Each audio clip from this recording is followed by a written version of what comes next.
L'avertissement de Jens Stoltenberg intervient alors que l'ambassadeur des États-Unis auprès de l'OTAN appelle l'Alliance à renforcer sa présence dans la région de la mer Noire près de la Russie. Les alliés de l'OTAN doivent organiser des exercices navals en mer Noire plus tard ce mois-ci. La région a été un point chaud entre la Russie et l'Occident depuis l'annexion de la Crimée en 2014. En novembre dernier, les tensions se sont exacerbées lorsque les forces frontalières russes ont ouvert le feu sur 3 navires de la marine ukrainienne qui tentaient de franchir le détroit de Kertch.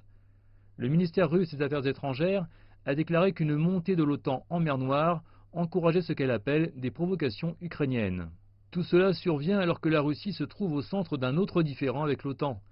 Les États-Unis ont lancé à la Turquie un ultimatum pour se retirer d'un accord avec la Russie visant à acheter le système de défense antimissile S-400. Le vice-président américain Mike Pence a accusé la Turquie de prendre des décisions téméraires qui minent notre alliance, a-t-il dit. Dans son briefing hebdomadaire jeudi, la porte-parole du ministère russe des Affaires étrangères, Maria Zakharova, a déclaré que l'OTAN n'avait apporté que le chaos et la destruction. Elle a déclaré le jour de l'anniversaire de l'OTAN qu'elle souhaitait plus de sagesse à une direction de l'organisation qui en manque actuellement.